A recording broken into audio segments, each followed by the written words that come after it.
Okay, well, let's go ahead and get started. Thank you so much to all of you who are joining us for this webinar on navigating privilege.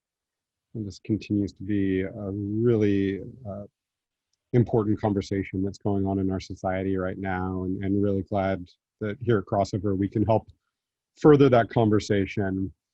I am Dr. Michael Boroff. I'm a psychologist, and I am the Behavioral Health Program Manager for Crossover. So I oversee all of our behavioral health operations across the country. And I'll let Matt introduce himself as well. Yeah, thank you. I'm Dr. Matt Chester. I am a licensed psychologist and very excited to be here. I work as part of the virtual team with folks across the country and just happy to be part of this conversation. Fantastic.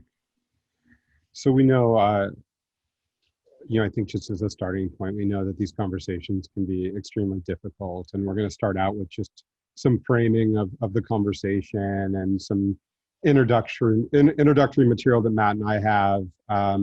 And along the way, we certainly want this to be interactive, and there aren't any bad questions right now. Part of what needs to happen is that there's safe space for people to ask their questions and become educated. So there is a Q&A feature here. You should be able to find that. And if you have questions along the way, please do just drop them into the Q&A, and Matt and I will either answer them along the way, or towards the end, we have some dedicated time set aside for answering questions as well.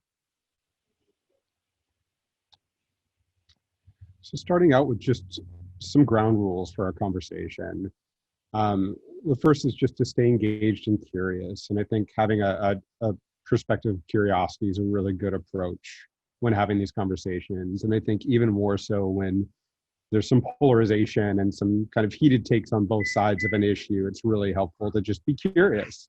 So hoping you can commit to remaining present and open to what you hear, even if it's different from your own experience or perspective. And really just want you to be mindful of your own reactions as we have these conversations about race. What feelings is it bringing it up, are being brought up, and just being really, really thoughtful about that. And then experiencing discomfort. These conversations are not comfortable, and that's normal, and it's okay. And I think part of what's happened for a long time, I think particularly for white folks, is that we get so uncomfortable with these conversations that we avoid having them. And then nothing ever shifts. And so really want to encourage all of you to be comfortable with that discomfort, letting yourself tolerate it, and just knowing that that's a normal part of what's happening. And part of what we have to do to undo racism is to be open to perspectives that are different from our own. Being vulnerable is really, really important. Matt and I are going to certainly model that for you today, and we'll be vulnerable ourselves about our own growth in this area and places where we still have to grow. We're not going to have all the answers or get it right 100% of the time. And then seek understanding first. And this is just a philosophy I try to have in life in general, is that when somebody has a really different perspective from mine, rather than arguing or trying to force my perspective down their throat, I want to try and understand it first. And so if we start talking about something that feels really different from your own perspective, the encouragement is to just listen, be curious, and do your best to try and understand it. Great. So today, I just want to cover sort of the purpose of the webinar and why we are having this webinar. I think that there are lots of answers to that question about the purpose. And at the root of that is really to deepen our conversation about race and racism. And so today, we will really be centering our focus on race and racism, and in particular on anti-Black racism. And the reason for that central focus is that sometimes when talking about race in particular, as white folks, it can become, as Michael mentioned, very uncomfortable. And so there can be a desire to at times shift the topic or shift the conversation. And so really we want to be very focused and targeted in our kind of thoughts and discussion about race. I think that more broadly speaking, the purpose of this webinar is very timely, given just what we've been seeing in terms of the brutality of Black and brown bodies, and in particular, Black and brown men here recently in our news cycle. Even just thinking within the last couple of days with Jacob Blake. If you haven't heard that name, I would encourage you to take a look into kind of what's going on there. I watched a news cycle or a press conference with his sister, who asked that if someone invokes his name, that they refer to him as a father, cousin, son, uncle, and human. So I just wanted to name that. That's on my mind today as we start, in addition to some of the brutality that we've witnessed toward Black and Brown folks just within the last couple of weeks and months. So as part of this purpose of this webinar is just to educate ourselves on race and racism and its impact upon people of color, and in particular upon Black folks. So you'll notice that 2 white men are leading this discussion. And the reason for that, and the reason for emphasis on privilege within this webinar, is to really contain the space, specifically for white folks who have racial advantage and racial privilege, particularly in the United States, although it could be argued that that's a global phenomenon. You know, sometimes our friends, colleagues, individuals of color in our lives may take on the burden of responsibility of educating us, and that's a lot of labor.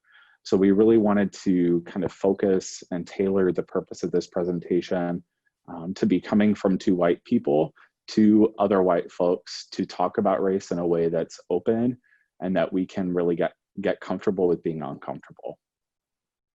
So with that idea is that we would like to express our feelings that have personally come up for us. Michael mentioned you might feel defensiveness, you might feel anger at some of the things that you hear today, and even thinking about simply just having this presentation.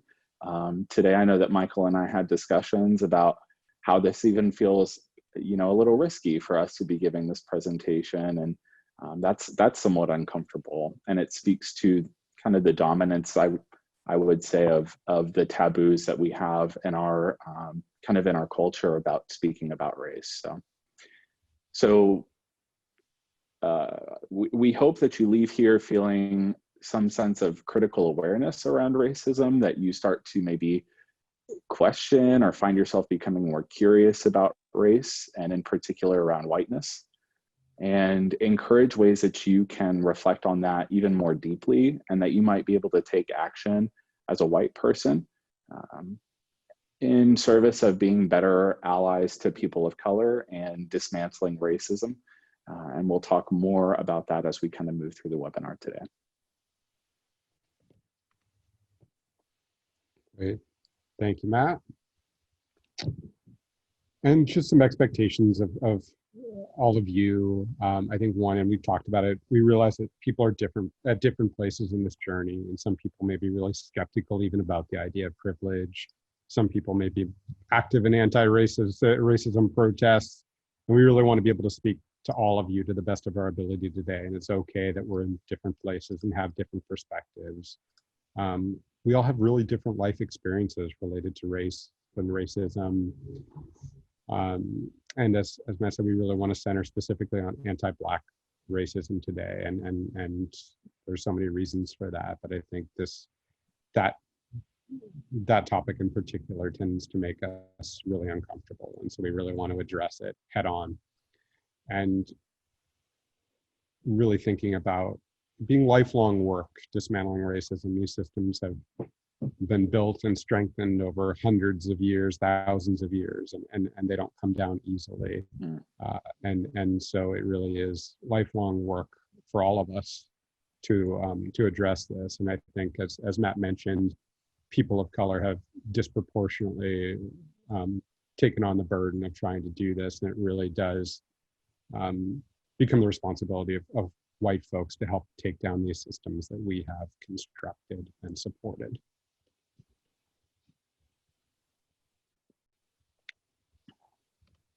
So we'll take a moment. You know, Michael mentioned that we'll demonstrate some vulnerability, and I think that when you are coming into a webinar about race and you notice that both of the speakers are white, you might be somewhat curious to know about our experiences and sort of what prompted us to give this presentation, and maybe even might have the reaction of feeling that, you know, 2 white men perhaps don't have the qualification to talk about race. And so really, I think one of the things that we wanted to do is to not to center ourselves in this conversation, but just to give context around why we are passionate about this topic and why this is something that we want to certainly be continuing the discussion around. So, you know, I grew up in a mostly white suburb of Houston.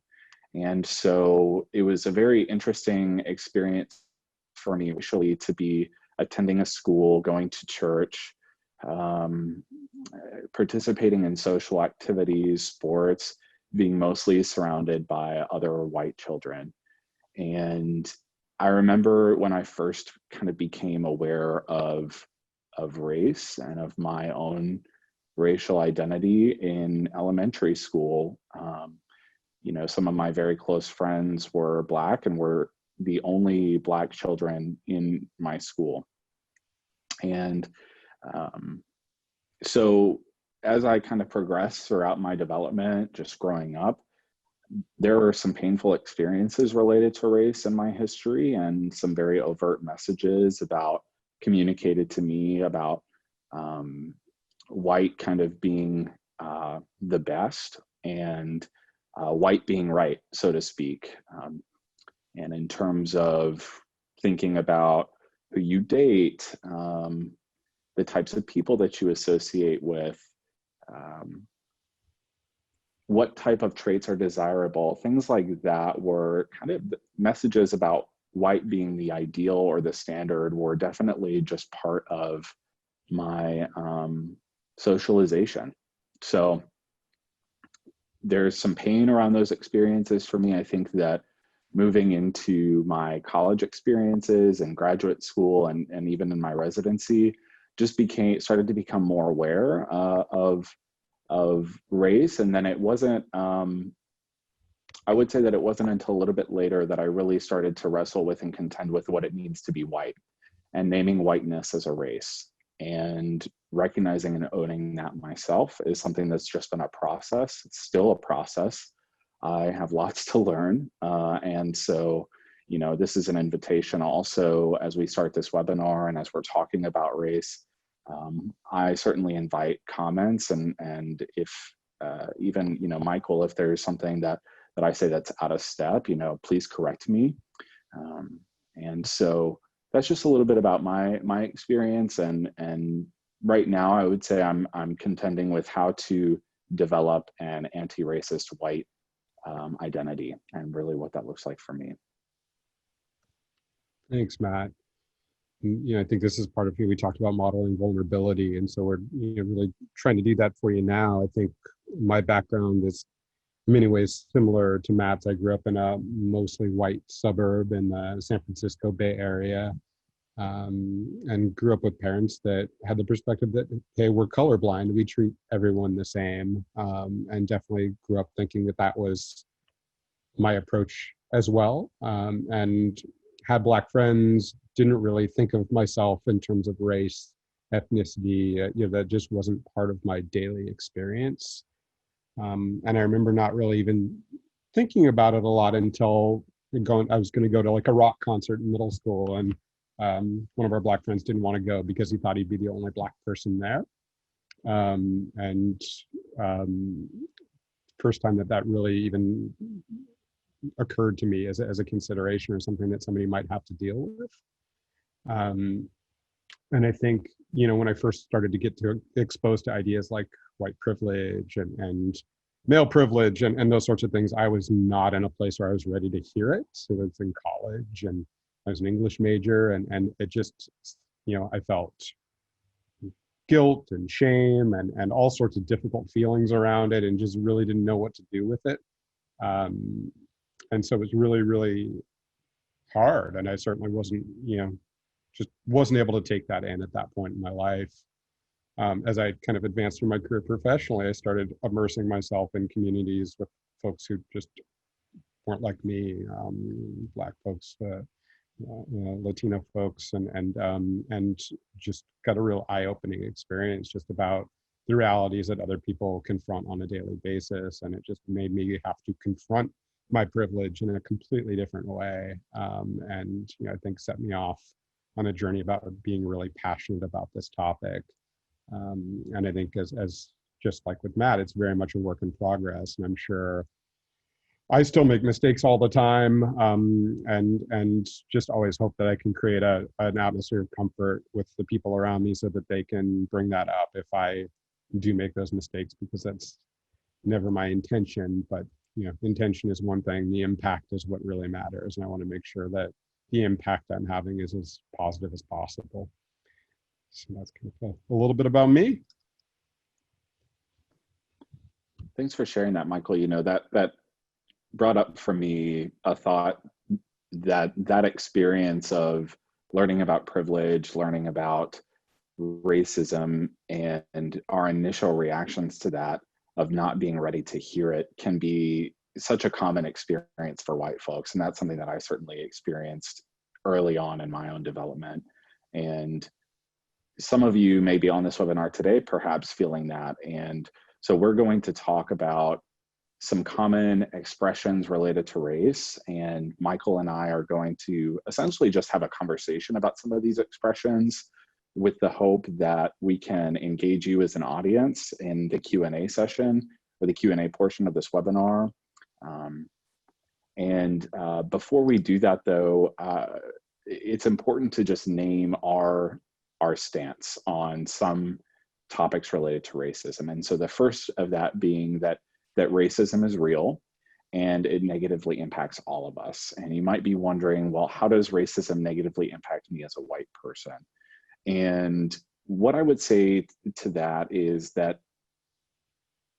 racism is inherently a dehumanizing experience. So we dehumanize someone else. We by sort of distilling them down to one identity and making judgments about them, or negative attributions due to their race. And in participating in kind of a dehumanizing experience, we also are dehumanizing an aspect of ourselves. And that is really a negative toll, and it keeps us disconnected from others and also from ourselves and our own humanity. So that's one thing that we accept as a truth, but that we start this presentation off with, is just that racism is real. And white privilege is also something that gets talked about a lot, and this term is often misunderstood to mean that someone doesn't struggle, and that's not in fact what the term is about. It's really just that there are advantages bestowed upon people who are white due to the color of their skin, and due to being white, there hasn't been necessarily difficulty in your life specifically related to your race. So race is not something that has been a barrier to you. It's not something that has been kind of a problem in terms of how you move through the world.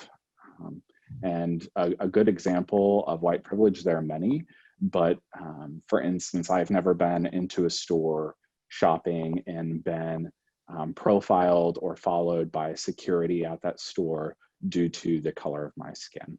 So when we talk about white privilege, we're specifically talking about advantages bestowed upon us as a result of being white. Another truth that we accept as real is just that white people benefit from systems of power and oppression, and that comes up in multiple domains. It comes up in monetary ways. It comes up in hiring decisions. Essentially any domain of life that you can think about, really white supremacy lends itself to benefiting white people from the oppression of people of color. And part of the fear that we talk about is just that in giving up some of our racial advantage, that there's a concern that, or that by dismantling racism, we might be giving something up. And part of what we say to that is just that, it benefits all of us to be kind of on a level playing field and to strive for equity. So that ties into the last bullet point here, which is just that our responsibility is to unlearn racism and to promote equity and justice for those who have been oppressed, marginalized, in service of really connecting to our own humanity and also serving other people. Thank you, Matt. So we've come up with just some, I think, as Matt said, some common expressions or things that we've certainly heard people say as it relates to race, racism, and privilege as just kind of conversation starters for Matt and I to talk back and forth on. And we're certainly, I think as we go through that, please do submit questions and comments. I know there are a couple coming in already, and we'll start to look at those. But I think we'll start. Matt and I will just kind of get into a first one and start having a conversation about it, and see where that goes. So the first one, the way to eliminate racism is to stop talking about race. If we just didn't talk about it, it wouldn't be such an issue. Michael, what are your initial thoughts about that expression? Yeah, I remember when we were building out this deck, I talked about it. I had somebody that I grew up with where he posted something on social media related to this, that the way to solve racism is, white cop shoots black man, just cross off the white and black, and that would solve it. And I think my initial response is, this is kind of what we've been doing. I think this is part of what actually has perpetuated racism, is the fact that we don't talk about it. It's very real. It's happening. I think it's very offensive to people who are dealing with racism on a daily basis to just act like it doesn't exist. I think we have to name it if we're actually going to challenge it. And that's my initial response. What about you, Matt? Yeah, and I would just say that in terms of this expression, part of what is involved in growing up white for many of us is that it's okay to talk about race so long as it's about another race or people of color or Black folks. But one of the things that we don't talk about very much or very often is about what it means to be white. And so some of what I see in this expression is the way to eliminate racism is to stop talking about race, is to kind of deny that race is important. It perhaps denies that we are racial beings in the sense that we all occupy a race, and being white is in fact a racial identity. And there are advantages associated with being white. And what we know as psychologists is that typically, if there's a problem, in this case being racism, the less that we talk about that problem or the more that we try and ignore it, sometimes that problem can continue to grow. I think of it almost as a cancerous cell that, if that's something that is, that you're experiencing, you definitely want to do what you can to treat and to prevent further issues. And so in this case, the cancer really being racism, that being something that we want to expunge, and really the best way to be able to do that is to talk about it openly. Yeah, I think that makes a lot of sense. I think I liken it to so much of the work we do as mental health professionals as well. I think, we know what happens when people bury things for long periods of time. It just, it doesn't actually help, and it just strengthens over time. And I think, eventually it bursts and it comes out. And, I think we're seeing that happen in our society again on a larger scale than it's been happening in recent times in our society, where there's just people are done with not talking about it. That's not working. It needs to be addressed, and we can't pretend like it doesn't exist. Yeah, absolutely. So I wonder, what if there are audience reactions to this statement in particular.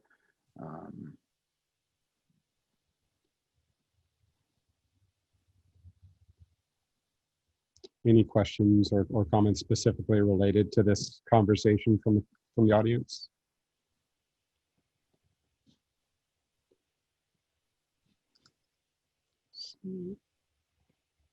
Oops. My questions coming in. My screen's actually being a little bit difficult with me looking at the Q&A. Matt, can you see them?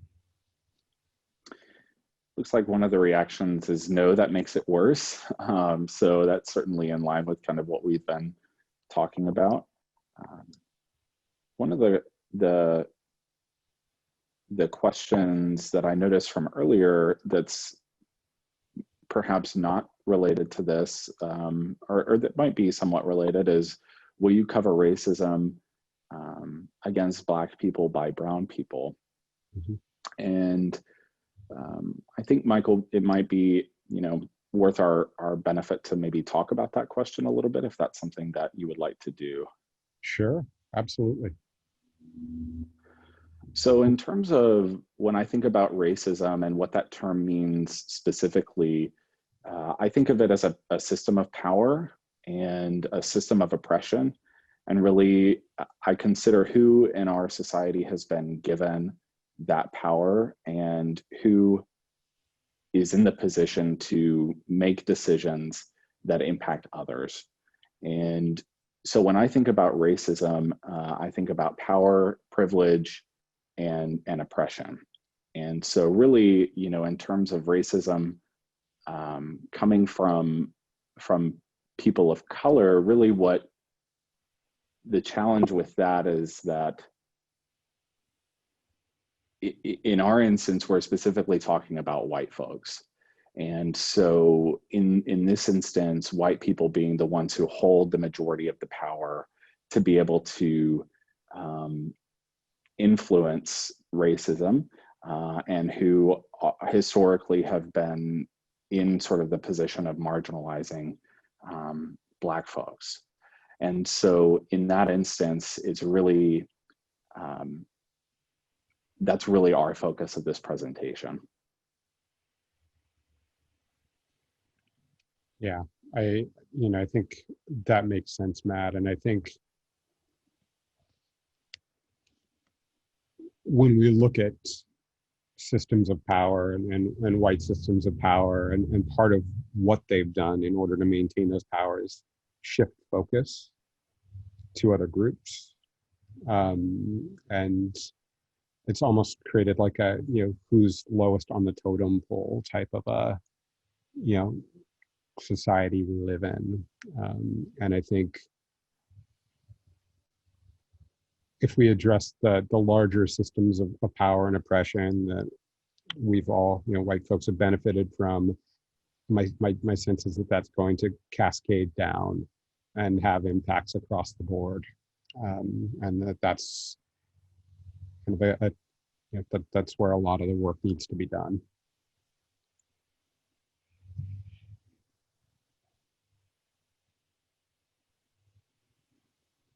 Anything else that you want to discuss about that, Matt? No, it looks like we've gotten some responses in the chat just about this particular one that we were talking about in terms of eliminating racism that I want to sort of combine here. It looks like a lot of people are sort of insinuating that nothing goes away by not talking about it. Mm-hmm. No, not talking about it makes it worse. Someone said that they've not heard that suggestion before to stop talking about race. And I think that's an interesting comment, just that it might not necessarily always be explicitly stated this way, that there might be other ways that people might kind of implicitly indicate that maybe we should stop talking about race, or that it's not something worth mentioning, either through ignoring race or not discussing it. That's another way that this shows up. Yeah.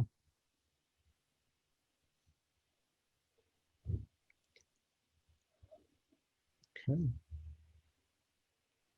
Sounds like we're on the same page then about the importance of talking about this. So that's great. Should we move forward to the next one? I think so.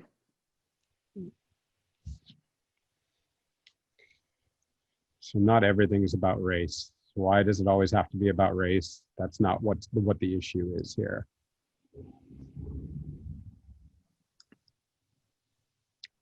Initial reactions to that, Matt? So I think that this is perhaps an easy expression for those of us who have grown up to see ourselves as aracial or without race. So for white folks who have maybe not had the experience of what it means to be a person of color, that really where again, I want to come back to this idea of how we're socialized, which is to see white as right. And also it's a silent race. So when we talk about not everything is about race, I think what might be behind some of that statement is just that kind of a colorblind approach, which we actually know is not very helpful in terms of addressing racism and naming it. And so for this one, it denies, I think it's in large part due to our own discomfort with perhaps acknowledging that racism is real. And it denies, I would argue that it denies people of color their lived experience of being of experiencing racism, and to perhaps shut down conversation about that because it might make white folks a little uncomfortable. Yeah, I think you're getting at exactly what I was going to say, which is, thinking about this from the perspective of a person of color who's had these experiences with racism and prejudice and discrimination throughout their lives, and just that's part of our privilege is to not have to deal with that on a continual basis. We don't have to think about it as white folks. But for people of color, that's not the reality. And I think, there's so many experiences that people of color have every day in our society that say that no, actually, most things are about race in this culture. It just is. And so I think it's really important to, for us to understand that perspective and that lived experience, and to be open when people want to share those experiences and understand that they are negatively impacted. Mm-hmm. And one of our attendees said something interesting here, that a pattern that they notice just in terms of defense of why someone might not want to speak about race or why they're not racist, which is saying I'm colorblind. Yep. And our participant here said, I feel that this is a subtle way of refusing to talk about racism. Yep. That they may or may not be a part of. And I think that ties into our discussion and what you were just saying, Michael, about this particular quote. Yeah, I think, and it's interesting in White Fragility, which is a book a lot of people are reading right now to better understand this. When she talks about some of the challenges that we as white people have been talking about race and racism, is that this idea that racist people are bad and non-racist people are good. And so if I've done something that is racist, or if I've participated in some way in a racist system, that means I'm bad, and I can't tolerate that. And so I'm just going to turn myself away from that conversation and not engage with it. So there's a way that we framed this conversation as a society that's really not helpful in discussing it and owning it. And I thought that was, in reading through White Fragility, I thought that was actually a really insightful point that the author made.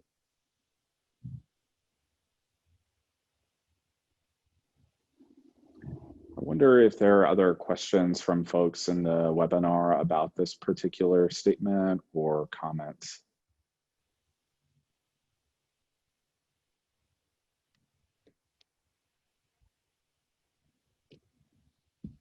It looks like somewhat shared, let's see here. I feel that this is saying, don't talk about ways in which you are subjected to racism because white people don't want to hear about the things that make us uncomfortable. We should be far more concerned about how we are impacted by racism and embrace that talking about it raises awareness for everyone. I think it's a really good point. And what's more uncomfortable than talking about racism is living with the impact of it every day. I think it becomes part of our responsibility to bear that discomfort so that we can move this conversation and this issue forward. I think that's a really important point, Michael, this distinction between sort of a conceptual understanding of race and racism, and also thinking about how we as white people might be enacting behaviors that negatively impact Black and brown folks in our own sort of whiteness. And so like an example of that, or how I might perpetuate whiteness in a way that's harmful. And I know that for me, just thinking about examples of how that shows up is we sometimes use a term called microaggressions, which is to talk about things that might be said that can be subtle or fly under the radar in terms of their racial undertones. And for an example would be, a white person asking to touch a Black person's hair. That's a common one that I hear often. And that is, I think when we're maybe initially starting to think about race and racism, we might not necessarily see our own actions in that way as a racist action or one that is embedded in a racialized world or a racial context. And so the more that we're able to talk about race, the more that we're able to really clearly see whiteness as a race, and then I think we're able to better understand how we move throughout the world to be able to operate in anti-racist ways. Yeah. That's well put, Matt. Let's see, we're down to about 20 minutes. Should we move forward to our next one? I think so. So I struggle just as much as anyone else. Being white hasn't benefited me because I've experienced and then entering sexism, homophobia, poverty, ableism, anything else that we want to put in there. I think you addressed this a little bit, Matt, at the beginning when we were kind of setting the frame and talking about white privilege and what that means. It doesn't mean that you haven't experienced adversity in some way. It just means that you haven't experienced this particular kind of adversity. When you've had white privilege, you've been able to navigate without the race impacting you. And that's specifically what we're focusing on. Yeah, absolutely. And this is, jumping back to what we were talking about earlier, Michael, with sometimes when we talk about race, folks want to bring up other aspects of identity. Yeah. And that's not to say that folks don't experience discrimination due to other identity or don't experience marginalization or oppression.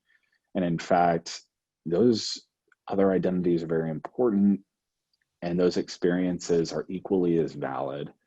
And at the same time, sometimes when this kind of quote or statement comes up, it can be a way to move away from a subject that's very uncomfortable to sit with. Yeah. And so when I think about this expression, and this is something that I think early on in my development, I was even, guilty of saying, and looking back on that, really it was just an uncomfortability with accepting myself as a white person and thinking about how that influenced my life. And so So that's kind of the thought that comes up for me around this.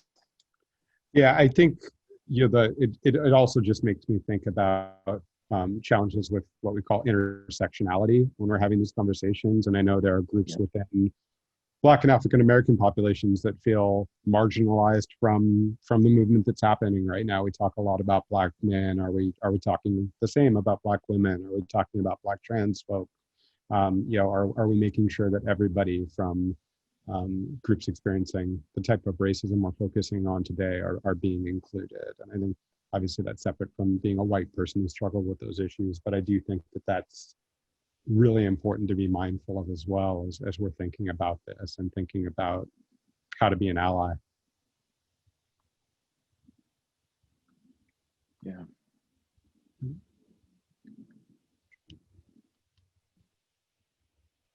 Any questions or comments coming in about this in particular, Matt? I'm taking a look through some of those right now.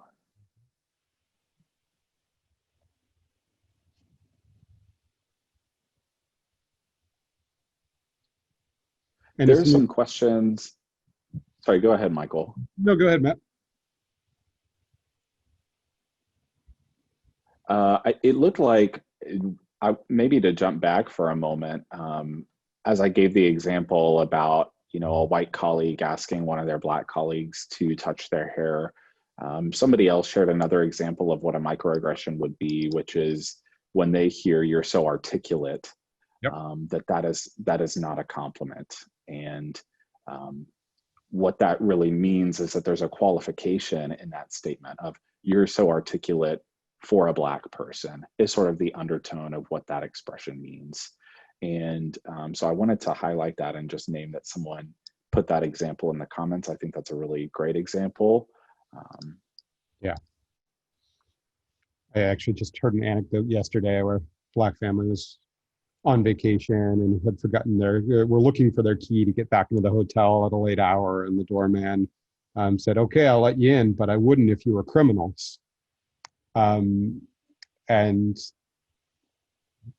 the dad responded, I'm the doctor. This is my wife, the psychologist. These are my children, the lawyers. We're not criminals." But just the implication there that he would say that, and would he have said that to a white family who was coming in after hours? And that's another example I was thinking of with kind of microaggressions. Mm-hmm. Yeah. Mm-hmm. Yeah, and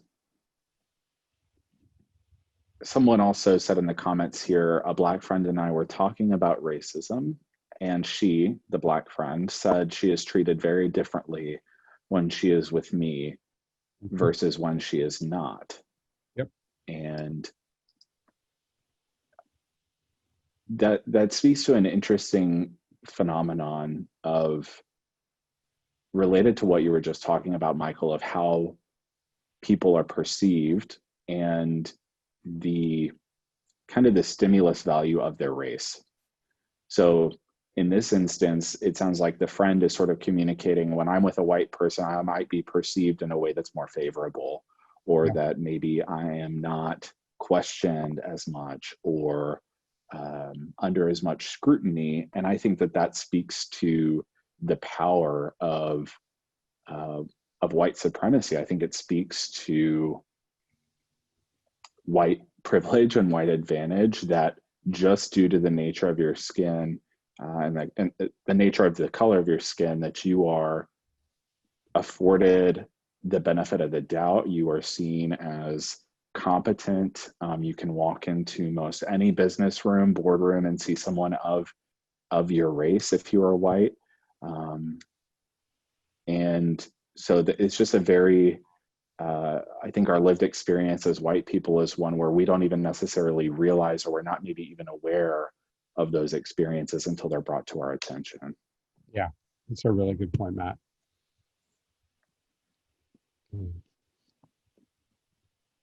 Should we move forward?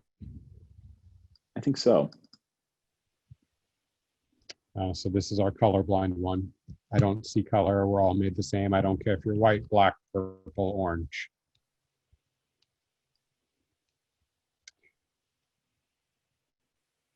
So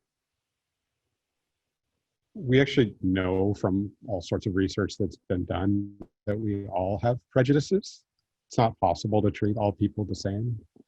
Um, we may think that, but what that does is actually minimize and deny the impact it has on us as white people growing up in a culture where we get messages constantly about Black folks, about Black, brown, those messages are there all the time, and they do seep in. And I think, Matt, you talked about it early on. Pretty much any system we can think of, it impacts the way that we live in this world, from how we see people as professionals to conceptions of beauty to who we're willing to date and who we swipe right on in dating apps. I mean, the impact it's across the board. It doesn't, it's just not a reality that somebody exists in this world colorblind.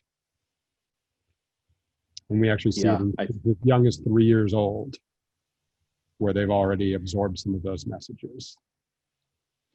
Yeah, and I think that you hit the nail on the head. I'm not sure that there's much more that I can add really substantively to this, other than just to bring it back to the reality of white silence and of white being something that operates without much acknowledgement. So it can sometimes be that a white person might experience themselves as colorblind, maybe because they haven't had the negative experiences associated with their race. And yet that's a very invalidating stance to hold for others who are experiencing marginalization due to racism. And so I think you said that really well, Michael. And I think we've covered a little bit in some of our prior answers as well. Yeah, and there's a comment here that I wanted to maybe address with you and spend some time talking about, if that'd be okay with you. Yeah, we're down to about 10 minutes. Okay. Yep. So I think it's an important one, and it says that I appreciate the discussion of this topic, have learned a lot from it. I believe there are many benefits from discussing racism, but I want to discuss the term white privilege. I believe there is merit and validity to what the phrase means. However, the term to me is a racially charged term that accuses all white people of being racist. I feel that the phrase dismisses the struggle and hard work I've had and deflects my accomplishments due to being white. I wonder what other words might be used to describe the phenomenon. Yeah, I'm really glad that someone brought this up.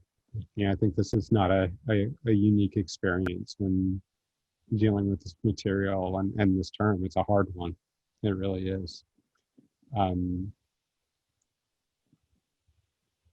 it probably warrants a much longer conversation than we even have time for. Do you have any thoughts, Matt, about unpacking white privilege versus racism?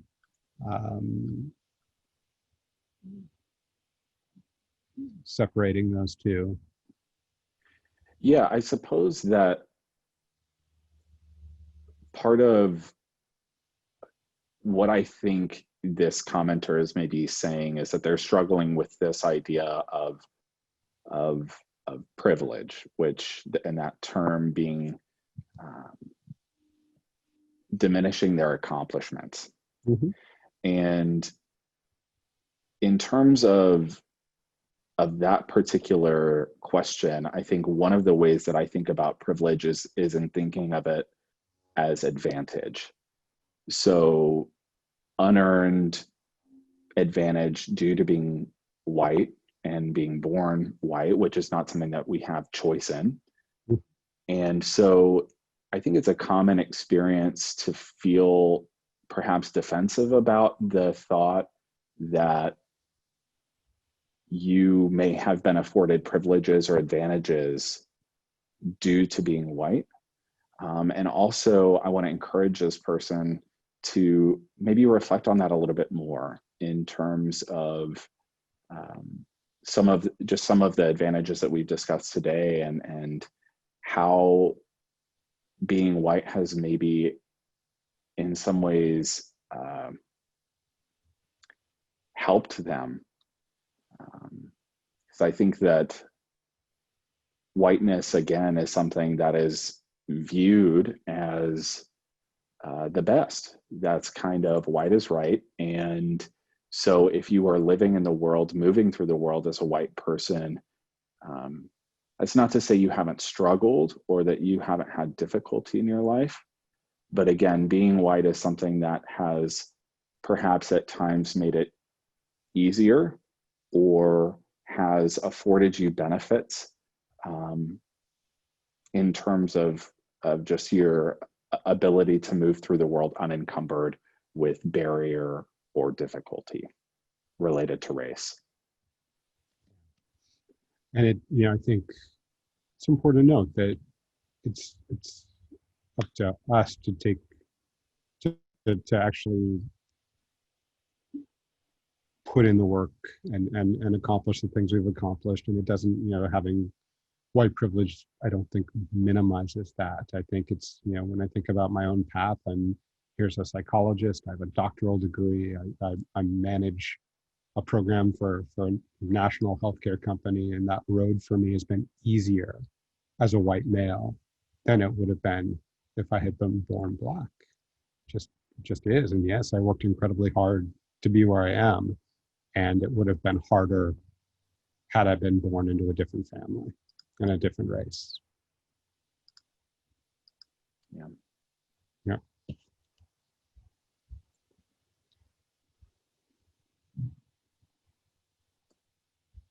I think our final expression is just about feelings of guilt around this, which is another really common feeling that comes up for people.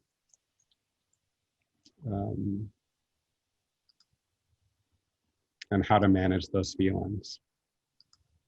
Mm-hmm. So what I would say to this expression is that white guilt is something that is a process that is part of becoming more aware of racism and our own identities as a white person. So in terms of experiencing white guilt, that is kind of, I consider that to be a normative experience. So in other words, something that as you move through developing an anti-racist identity, that's to be expected. Mm-hmm. It's sitting with the uncomfortable reality that you may have in some ways contributed, or recognizing even some of maybe your own racism. And I know that for me was something very difficult as a white person to sit with and try to name that. And guilt is also sometimes a healthy emotion.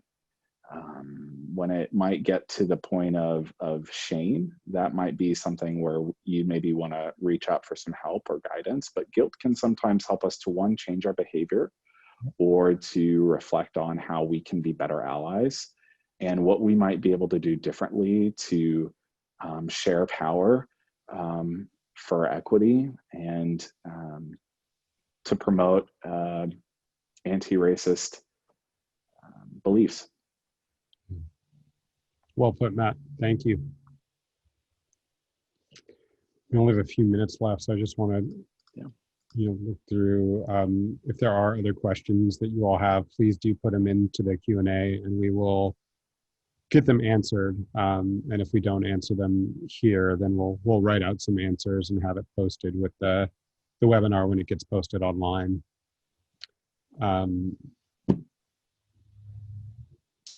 We have a few just kind of final notes about what can you do, as it's a white person with privilege, what are the steps you can take? I think. So we have educate yourself, learn about the history of this country and the impact of racism by doing your own research. Emotional support, you can always seek guidance from a mental health provider if this is causing you significant amounts of anxiety and you really need to process it with somebody. And spiritual support, if this has led to more existential questions, you may need to speak with a trusted spiritual advisor. I think you have to do what makes sense for you and your own value system. But I think any of these are great next steps to take. And there are so many places to educate yourself about what's going on, and realizing that our education and school often fell far short of what we actually needed. Most of the textbooks just weren't written to accurately describe what's happened.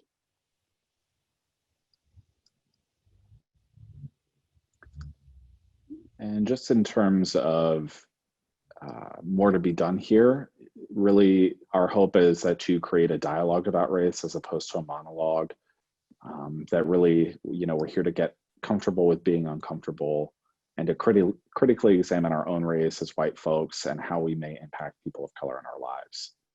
I hope that if nothing else, you walk away from this, more curious about that reality.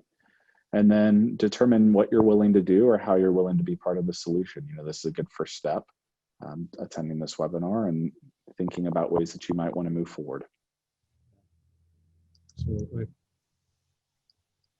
And there's some additional resources that we recommend here. Step one is to read White Privilege, Unpacking the Invisible Knapsack. And so this is a shorter article. This is not the full book version, but really a powerful read. So that's here. And racialequitytools.org is a great resource for other materials in this area. And then also Purchase and Read a Race is a nice thing to have, a guide to being a white person or understanding the white persons in your life by Janet Holmes. These are great places to start for additional reading. One of the other recommendations I always make to people is so many of the things that I see recommended in these sorts of webinars and articles are works of nonfiction. I think it's really helpful to pick up some books of fiction written by Black authors and actually live through a Black character's eyes for a few hundred pages. Watch films made by Black filmmakers. Actually kind of immerse yourself in that perspective. We know that actually reading really great fiction actually builds empathy and creates levels of understanding. And so really recommend that process as well. And some additional resources that we have here, things to read, things to watch, things to listen to, and then different organizations to donate to or look into if you're looking to be an ally. So I think that about concludes our webinar, and we are right at time. We hope that you leave here continuing to ask questions and just being curious about this topic and what it means in your life. So thank you so much for attending. Thanks, everybody.